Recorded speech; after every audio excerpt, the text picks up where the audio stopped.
dia lakukan dengan distribusi yang baik, tayyibatan bihi nafsuh, dan itu berdasarkan semua kejujuran dirinya, fayadfa'uhu ila alladhi umira bihi, lalu dia berikan harta itu kepada orang yang ditunjuk oleh agama, maka ahadun mutasaddiqin, dia dihitung juga seperti orang yang bersedekah. Ditunjuk secara resmi sebagai amil, itu enggak boleh mereka mengambil dari hak zakat, enggak boleh. Sedangkan amil dalam hukum syariat dapat bahagian daripada zakat. Orang yang ditunjuk-tunjuk oleh amil yang sah untuk dibagi-bagi, walaupun mereka standby di menasah untuk membagi-bagi, selama bukan dia yang diangkat dengan sah, tetap itu bukan amil zakat. Jadi dari mana mereka dapat uang? Assalamualaikum warahmatullahi wabarakatuh. Banyak sekali pertanyaan jamaah, Ustadz kasih kami channel untuk kajian anak-anak muda. Di antara anak muda berasal dari Aceh, luar biasa, channelnya Maulizul Akbar Nak. Tonton, subscribe, like, share, komen. Assalamualaikum warahmatullahi wabarakatuh.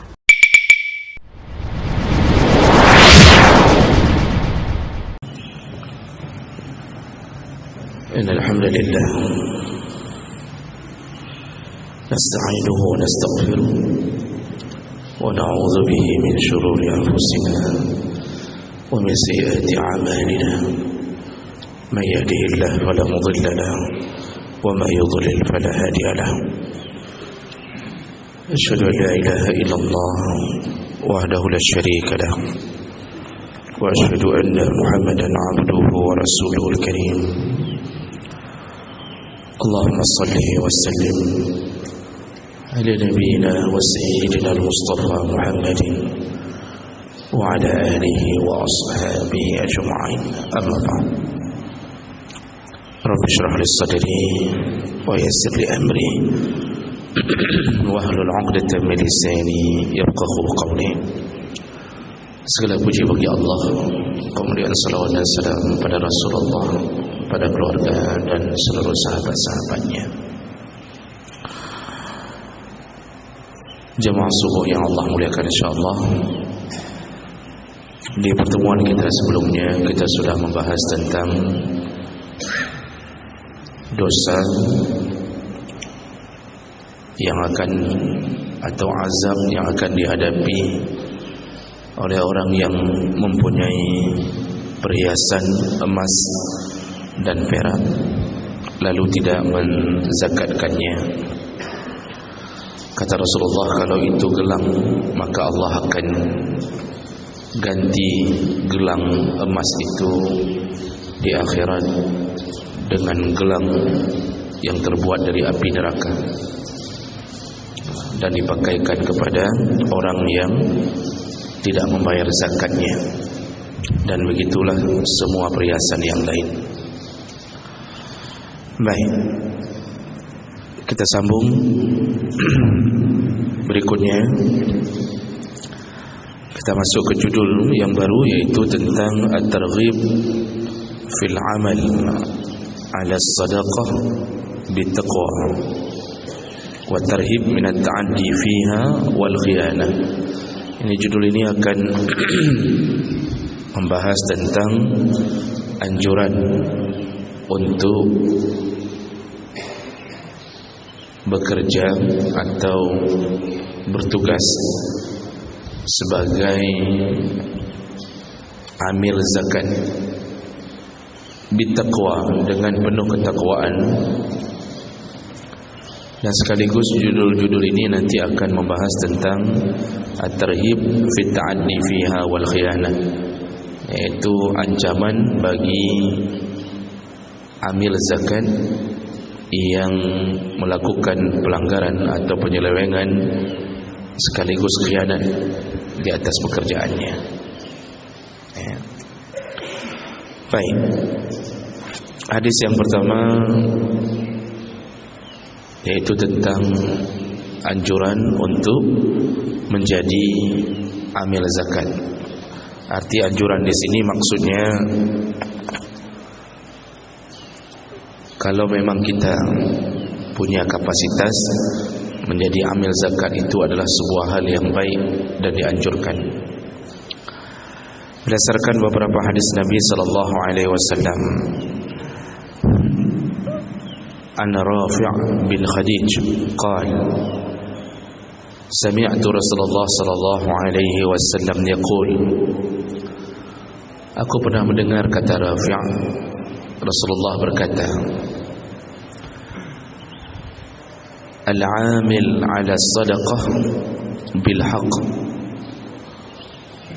orang yang menjadi petugas zakat, orang yang bekerja untuk menjemput dan mengantarkan zakat, dia lakukan bil haqq, dia lakukan dengan kebenaran,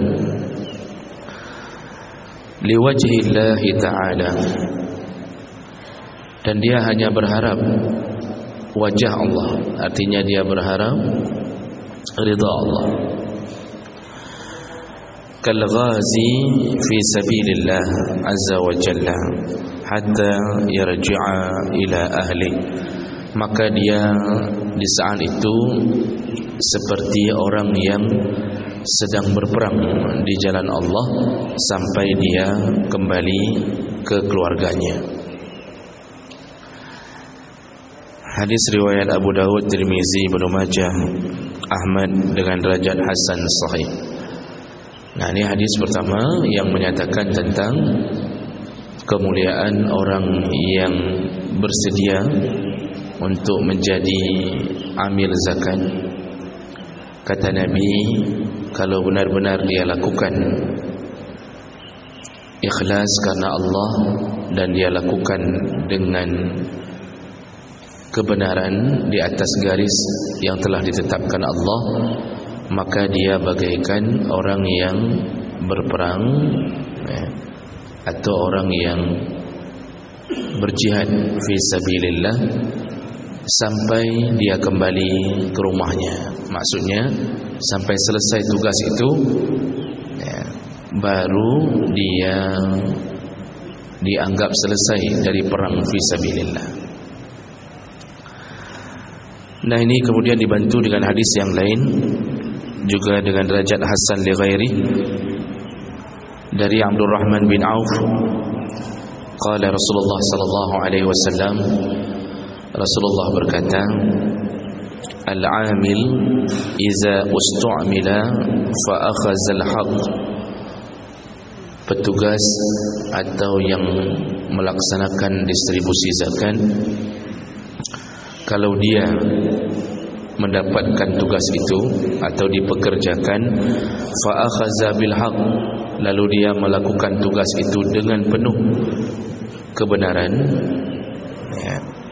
wa a'tal haqq, lalu dia juga mendistribusikannya dengan penuh kebenaran, lam yazal kal mujahid fi sabilillah hatta yarji'a ila baitih, maka dia dihitung seperti mujahid fi sabilillah sampai dia kembali ke rumahnya.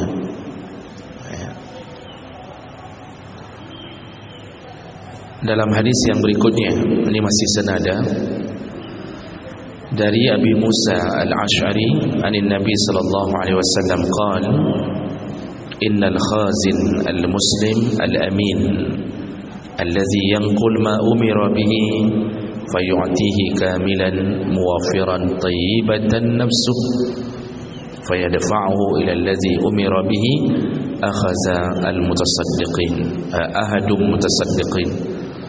Kata Nabi, seorang khazin, yaitu penjaga harta. Khazin itu kalau bahasa kita bendahara. Seorang bendahara yang muslim, al-amin, yang amanah, allazi yanqulu ma umira bihi, yang dia mentransfer harta yang diberikan kepadanya kamilan, sempurna, mutawaffiran, muwaffiran, tayyibatan, dia lakukan dengan distribusi yang baik, tayyibatan bihi nafsuh, dan itu berdasarkan semua kejujuran dirinya, fayadfa'uhu ila allazi umira bihi, lalu dia berikan harta itu kepada orang yang ditunjuk oleh agama, maka ahadun mutasaddiqin, dia dihitung juga seperti orang yang bersedekah. Hadis riwayat Bukhari, Muslim dan Abu Daud. Baik, dari 3 hadis yang kita bacakan ini, hadis-hadis ini semua membicarakan tentang bagaimana selayaknya seorang amil zakat bekerja dan bertindak. Jadi Bapak Ibu yang Allah muliakan, amil zakat ini pekerjaan mulia, ya, dan ini diberikan keutamaan oleh Allah Subhanahu wa taala dengan berbagai janji Allah. Tadi dianggap sebagai orang mujahid fi sabilillah. Jadi selama dia bekerja, jadi contohnya sederhana, kalau dia berada dan bekerja di Baitul Mal, ini kalau kita lihat dari hadis ini, ya, kalau seseorang yang bekerja di Baitul Mal, lalu dia bekerja dengan penuh amanah, dia tidak melakukan penyelewengan, dia dapatkan lalu dia distribusikan sesuai dengan hak yang telah ditentukan oleh syariat, maka selama dia bekerja di situ, itu sama seperti orang yang berperang di jalan Allah sampai pulang. Berarti kalau dia masih bekerja, dia masih dianggap mujahid fi sabilillah. Itu selayaknya. Begitu juga amil-amil yang ada di kampung-kampung yang dibentuk sementara, yaitu biasanya pada amil zakat fitrah, itu juga sama. Jadi misal dibentuk dari awal Ramadan, lalu kemudian mereka bekerja dengan penuh amanah, selesai semua sampai selesai harta zakat dibagikan kepada yang berhak, dan mereka tidak melakukan pelanggaran apapun, maka mereka mendapatkan pahala seperti orang yang pulang, seperti orang yang berjihad lalu terus berpahala sampai pulang ke rumahnya. Inilah kelebihan orang yang bekerja dengan baik sebagai amil zakat. Namun lebih lanjut, apakah ini begitu mudah didapatkan? Makanya para ulama itu mengatur bahwa amil zakat itu ada syarat-syarat yang harus dipenuhi, sehingga dia bisa mendapatkan pahala sempurna.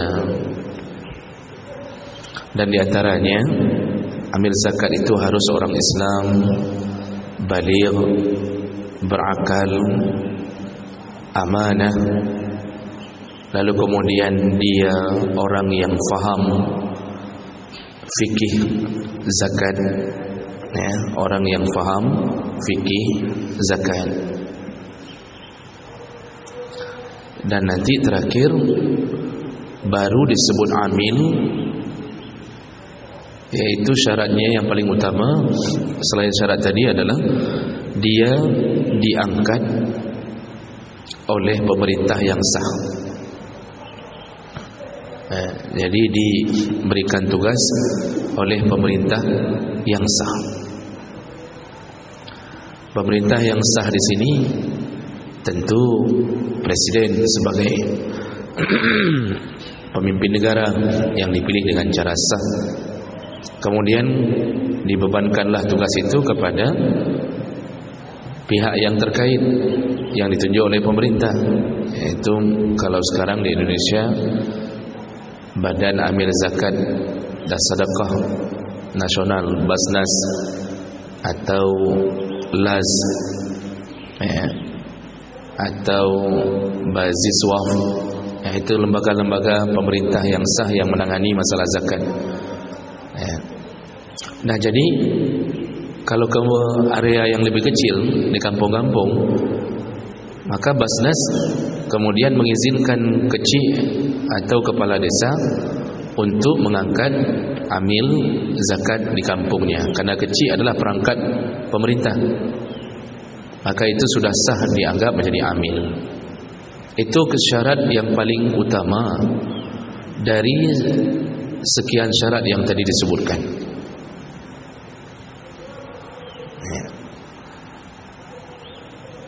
Kalau tidak diangkat oleh pemerintah yang sah, artinya tidak ada unsur pemerintah yang meresmikan pembentukan amil zakat itu, tidak ada SK bahasanya, SK pemerintahan, maka dia tidak bisa disebut amil. Walaupun kerja berkeliling-keliling, tapi tetap tidak bisa disebut amil. Karena ini dari masa Rasulullah, yang menunjuk amil itu Rasulullah sebagai kepala negara. Jadi enggak bisa langsung berangkat sendiri pergi kero duduk masing-masing duduk kero langsung kah aja ke amil bah, kamu jadi amil ya tahun ni ya. Enggak ada SK, enggak ada surat, enggak ada pengangkatan resmi, maka orang ini tidak bisa dianggap sebagai amil. Jadi hanya dianggap sebagai panitia zakat. Ya, ini penting yang perlu diingat Bapak Ibu, terutama di kampung-kampung. Itu amil harus resmi, ya, diangkat oleh unsur pemerintah. Paling kurang Pak Kecil angkat siapa yang menjadi amil. Ya, biasanya kan kita kalau di kampung itu amil-amil itu dibentuk sementara ketika menjelang Idul Fitri, pembagian zakat fitrah. Karena sebenarnya amil itu ya tidak mesti hanya pada zakat fitrah, dia juga berlaku pada zakat harta, dan itu lebih panjang tugasnya, lebih utama tugasnya. Nah, jadi oleh karena itu tidak boleh sembarangan seseorang menyebut dirinya amil lalu kemudian dia merasa dirinya amil dan dia mengambil hak amil, sebenarnya bukan hak dia.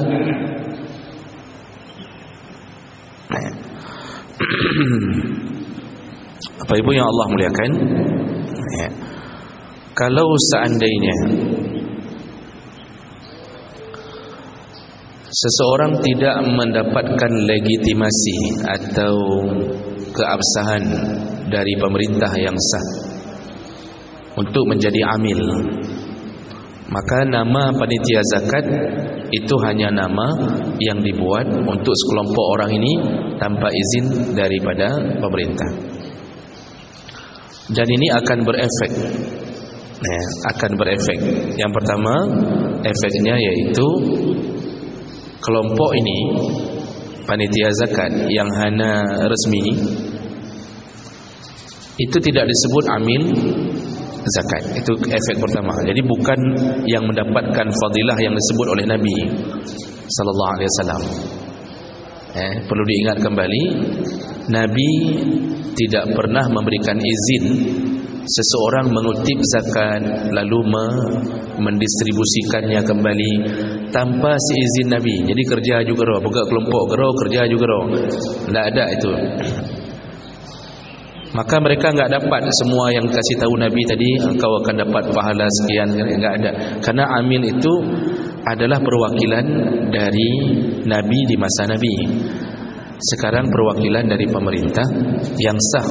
Karena Nabi dulu datang ke Madinah, salah satu yang dibuat menjadi simbol keabsahan dalam semua urusan adalah negara. Jadi dibentuklah negara Islam Madinah dan Nabi sebagai presidennya. Jadi manajemen kenegaraan dari masa Nabi sudah dibentuk. Nah, itu yang pertama. Resikonya pertama, dia bukan amil, hanya disebut panitia. Kemudian resiko kedua, yang tidak diangkat dengan sah oleh pemerintah yang sah, maka dia tidak berhak mendapatkan bahagian dari zakat. Karena amil itu termasuk dari 8 asnaf, termasuk dari 8 kelompok yang mendapatkan hak zakat. Makanya amil itu ada hak dari zakat. Kalau didistribusikan dengan baik, 1/8 dari zakat yang terkumpul adalah milik amil, dibagi bersama berapa orang amil. Tapi kalau enggak ada keabsahan dari pemerintah, maka panitia-panitia zakat yang tidak diangkat dengan resmi ini itu tidak boleh mengambil dari zakat. Tidak boleh, karena dia bukan amil, maka dia enggak boleh mengambil dari zakat. Oh, dia kalau mau bantu, keliling-keliling bantu, maka tetap dia tidak boleh diberikan gaji atau apapun dari zakat. Jadi kalau mau kasih gaji, ya gaji dari kampung, haji cok dari zakat. Jadi ini kadang-kadang melabon-labon, bercampur-campur. Amil itu yang sahnya diangkat pemerintah, ada SK dikeluarkan. Lalu amil ini kadang-kadang menyuruh orang yang bukan anggota amil. Dia suruh orang, kamu nanti tolong bagi rumah-rumah dia, misal kata orang.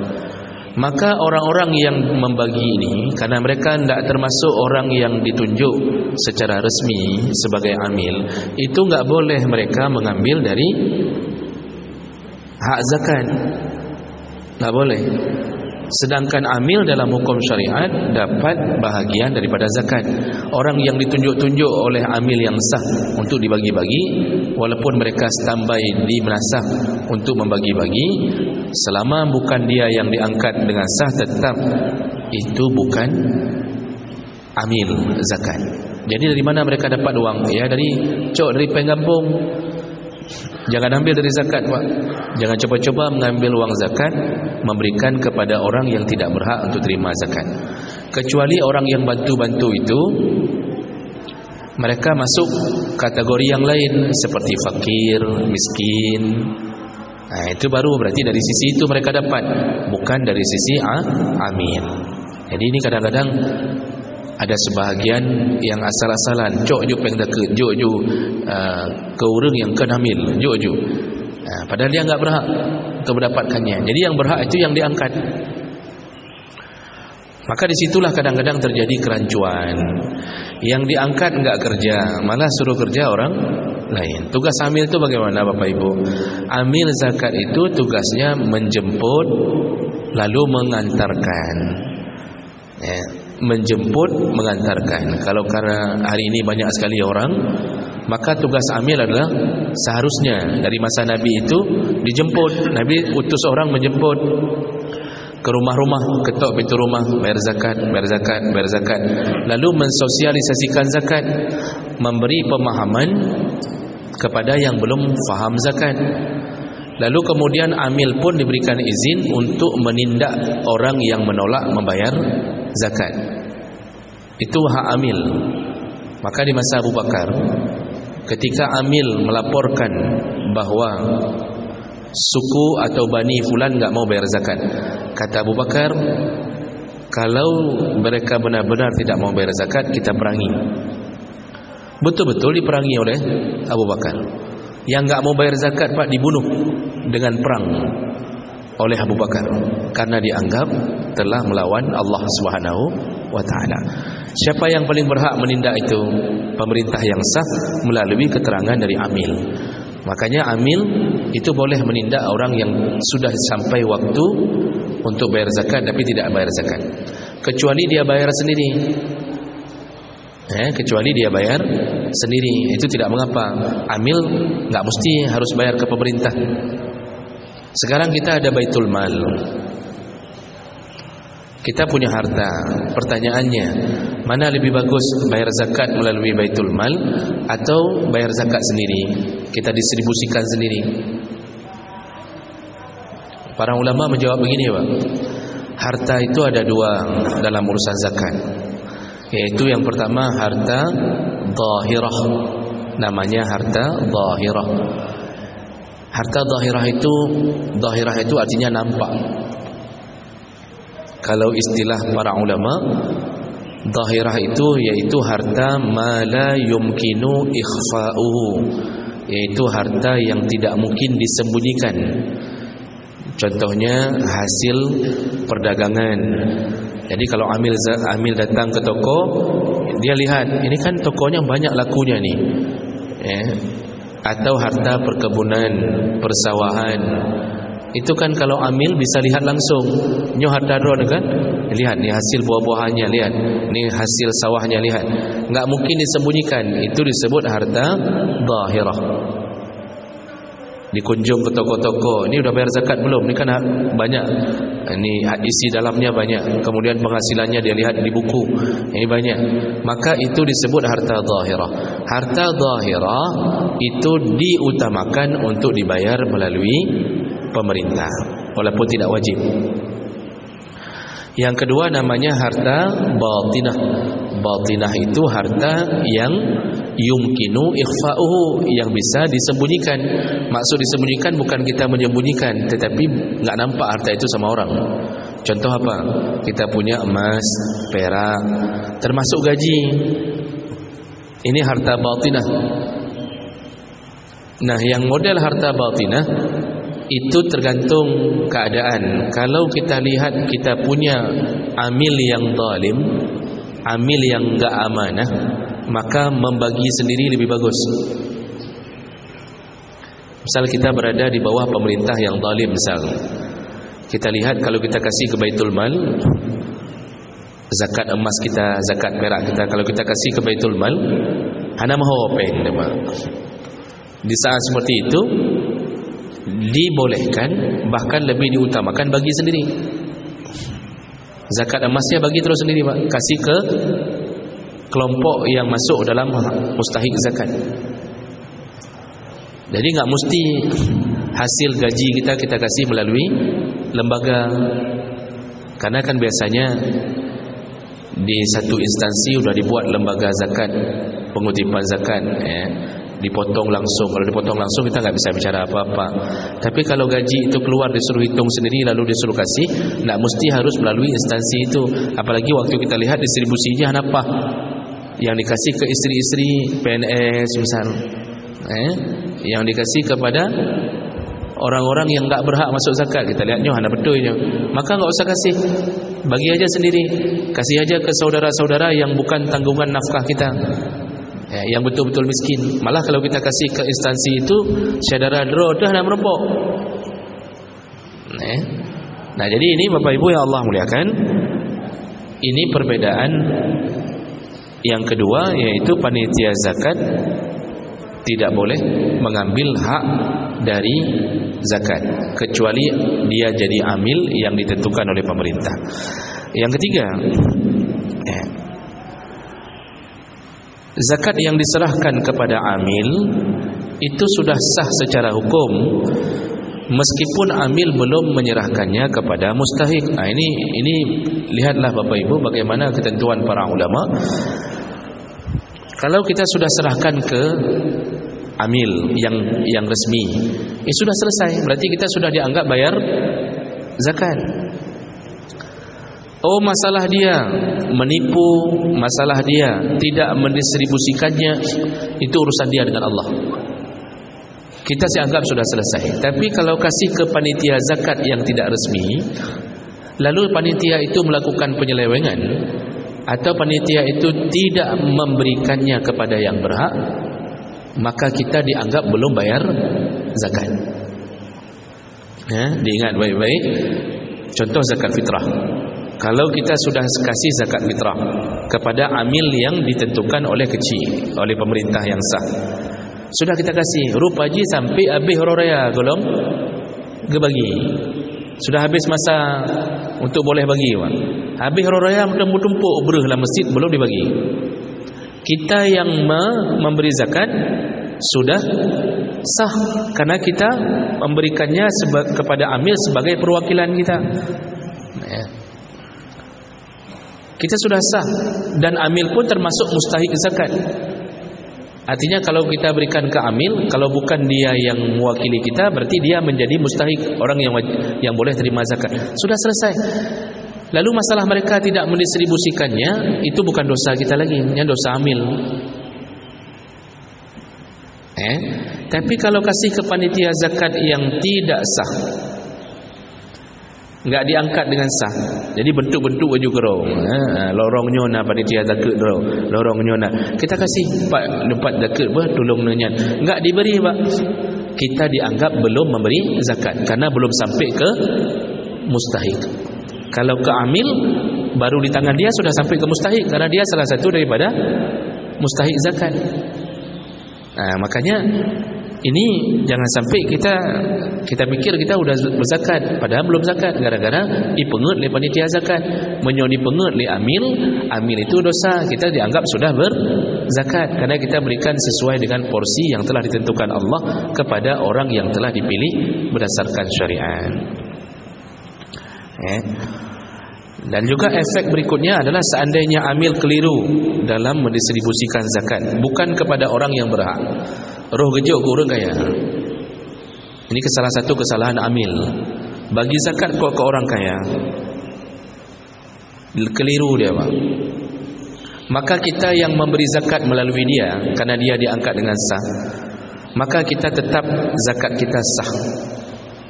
Dia yang berdosa telah memberikan kepada orang yang tidak berhak, karena salah satu orang yang tidak berhak dalam urusan menerima zakat adalah orang kaya. Dan ini penyakit Pak. Zakat fitrah dikasih oleh muzaki, lalu dibagi oleh amil ke semua kampung, ke semua orang di kampung. Yang kaya-kaya pun merempak zakat fitrah, nyan hanasah zakatnya. Karena orang kaya itu termasuk yang tidak boleh menerima zakat. Terus amil bagi 1,5 sak dibagi semua rumah. Yang berhak dapat zakat fitrah itu juga 8 orang yang ditetapkan Allah tadi. Enggak boleh orang kaya. Kita pun orang kaya pun enggak pernah ngaji dan enggak takut sama Allah, begitu diantar sama amil terima. Padahal orang kaya enggak boleh terima. Begitu diantar oleh amil beras zakat fitrah, kita merasa saya enggak miskin, kasih ke yang miskin. Makanya hati-hati amil bekerja, itu tidak sesuai dengan syariat. Ada yang mengatakan bahwa menyuhan lagi nyan ke ustaz, ganggaru kampung. Kalau enggak kayak gitu ribut kampung, semua minta. Bahkan orang kaya kasih zakat, lalu dia minta sendiri, untuk apa kasih zakat? Zakat itu khus min amwalihim sadaqatan, ambil dari yang kaya, lalu berikan kepada yang miskin. Tu'khazu min aghniyaihim, diambil dari yang kaya lalu diberikan kepada fuqara, fakir miskin. Ini ke orang kaya pagi kasih zakat 1/2 sak, malam dapat zakat 1 sak. Gimana caranya? Dan ini kan penyakit hari ini Pak. Berapa kakak di kampung mandum juk, diurung kaya habis hala gejok zakat, terima balik dong. Padahal haram. Nah, sekarang yang jadi masalah kita yang muzaki, begitu terjadi kekeliruan dalam distribusi zakat tadi. Keliru dia. Bukan orang yang berhak dapat zakat. Kita enggak dosa lagi, Pak. Karena kita sudah kasih melalui amil yang sah menurut syariat dan negara.